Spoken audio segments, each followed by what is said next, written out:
I answer to no one but God. If you are not Jehovah or Allah, I do not recognize your authority.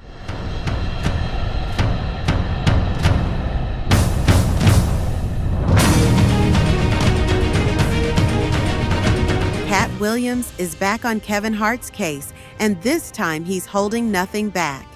In a recent tirade, Katt slammed Kevin for allegedly allowing the industry's elite to manipulate him, calling him nothing more than a puppet for powerful people. According to Katt, this has been going on for years, and he claims to have been collecting receipts for over 30 years. A great comedian said that, in the industry, they tried to make him wear a dress. Have you ever ran into that with scripts, and is that something that, you wouldn't do, for I definitely haven't ran into to put on the dress. I mean, you have to have boundaries. You have to have limits that you refuse to cross. For me, I know what they are. They've yet to been challenged, so I don't have to speak on them. I was asked to dribble a basketball on the talk show this morning. You look said good no to doing that. it, though. Katt believes that Kevin Hart is just one example of how Hollywood plants certain individuals in positions of fame to push specific agendas, especially when it comes to black men in entertainment. Not that that was a dress, but I was like, no, I'm gonna look stupid. At the end of the day, you gotta know that you're a brand. I'm a brand. You need to protect your brand at all times. When things happen that can possibly affect your brand, your brand can be diminished, and you don't want that to happen. So, protecting my brand is definitely. Katt didn't mince words, accusing Kevin Hart of selling his soul to climb the Hollywood ladder. He didn't stop there. He alleged that Kevin even had to go through what many in the industry call a humiliation ritual, where he dressed up as a gay man for a comedy skit in exchange for fame. In 15 years in Hollywood, no one in Hollywood has a memory of going to a sold-out Kevin Hart show, there being a line for him ever getting a standing ovation. And that wasn't all. Jaguar Wright, another voice in the industry, also stepped forward, adding more fuel to the fire. She alleged that Kevin had been involved in Diddy's infamous freak-off parties and was willing to do whatever it took to stay in the game. You busy running around trying to blackmail Kevin Hart for cheating on his wife when we all know he likes pigs.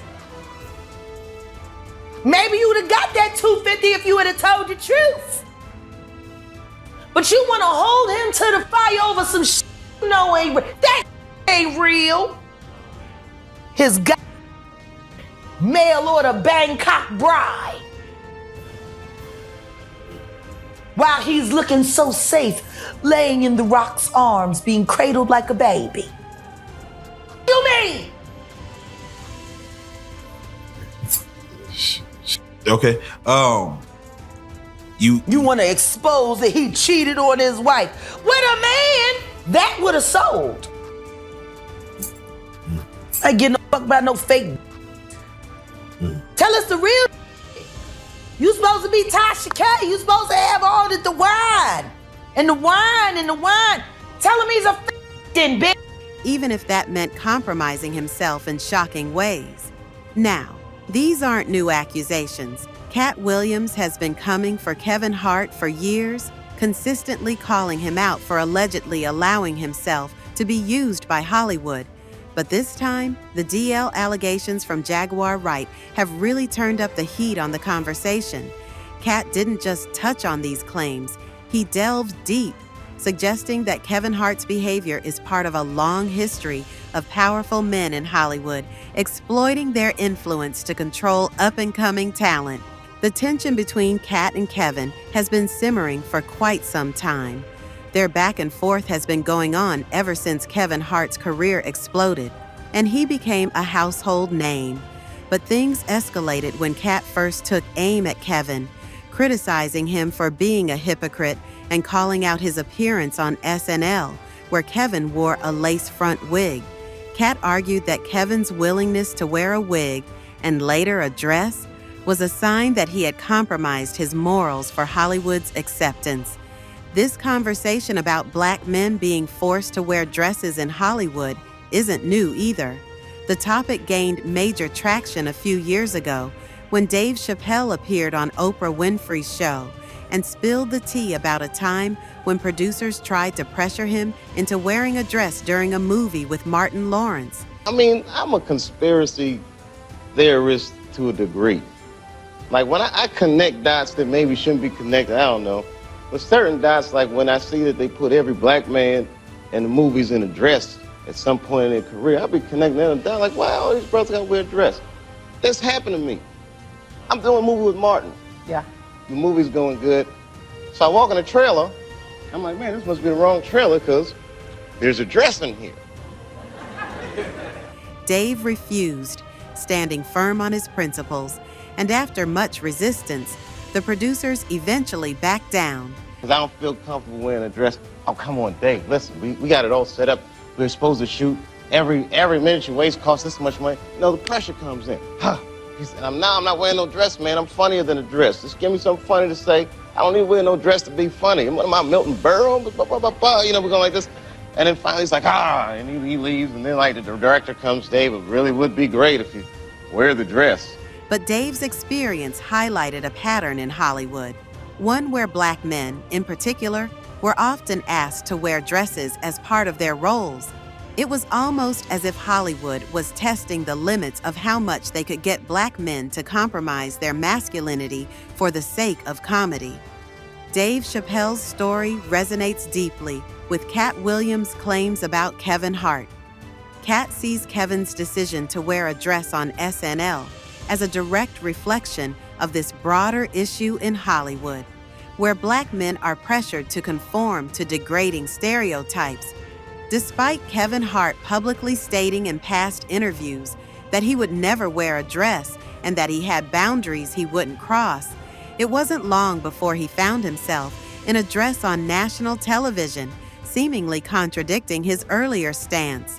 This, Katt argues, is evidence that Kevin is willing to sell out his values for the sake of his career.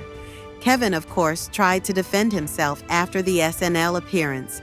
He took to Twitter to clarify his decision, claiming that wearing the dress was his own choice and not something that was forced upon him.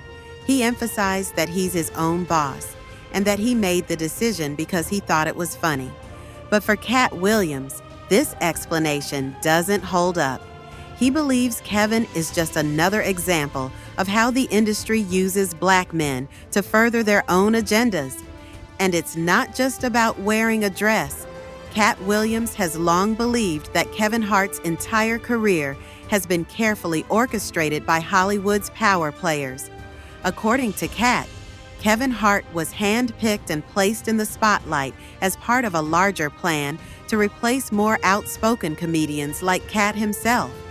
While Kevin was being propped up and promoted, Katt alleges that the industry was simultaneously working to destroy his own image by painting him as a drug addict and a loose cannon. Katt has repeatedly denied any involvement with drugs, stating that he has been clean for years.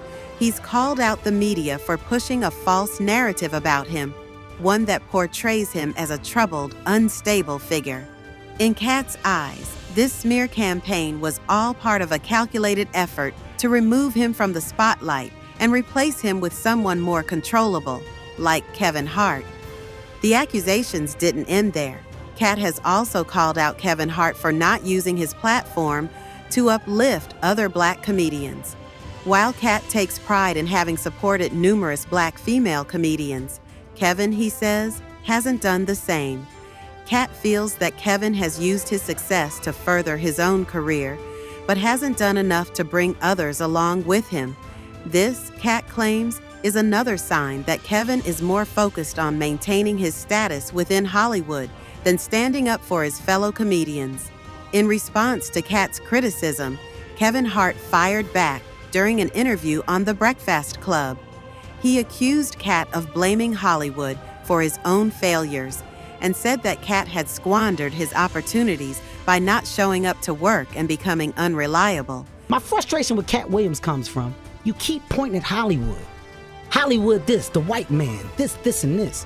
When do you take responsibility for your actions? You had the shot. Katt was in that position at one point. You were the guy. Yeah. You were set up to be the star. You didn't show up to work. You fucked off promo shoots. You fucked off your promo fucking trips that they had set up for you. You became a risk to the studios, which is why the studios stopped fucking with you. Why was he a risk? He chose drugs. Kevin also dismissed Katt's comments about Hollywood, saying that Katt should take responsibility for his own choices rather than blaming the industry for his shortcomings. But Katt wasn't about to let that slide. He clapped back hard, challenging Kevin to a public showdown. Katt offered to face Kevin in any arena, whether it be a comedy battle, a basketball game, or even a rap cipher. Katt put $1 million on the line, daring Kevin to prove that he wasn't a puppet of the industry. He made it clear that he was ready to go toe-to-toe with Kevin on any stage and that he wasn't backing down from his accusations. And while this beef between Katt and Kevin continues to rage on, Jaguar Wright's allegations have added an entirely new layer to the drama. Jaguar didn't just accuse Kevin of being complicit in the industry's agenda. She went even further, alleging that Kevin was involved in some of the darkest aspects of Hollywood. According to Jaguar, Kevin participated in Diddy's infamous parties, where the elite engage in all sorts of illicit activities, and that he may have done things that would shock his fans if they ever came to light. Katt seemingly backed up these claims during one of his recent comedy specials, where he joked about how certain celebrities attended Diddy's parties and left so compromised that they couldn't even sit down comfortably. While some dismissed Katt's comments as homophobic, others couldn't help but wonder if there was a grain of truth to what he was saying, especially given Jaguar's corroborating allegations about Kevin. The accusations against Kevin have sparked a lot of conversation among fans and industry insiders alike. Some people are starting to question how Kevin rose to fame so quickly, and whether there's more to his success than meets the eye. While Kevin has repeatedly denied selling his soul or compromising his morals, the allegations from Katt and Jaguar have cast a shadow over his public image.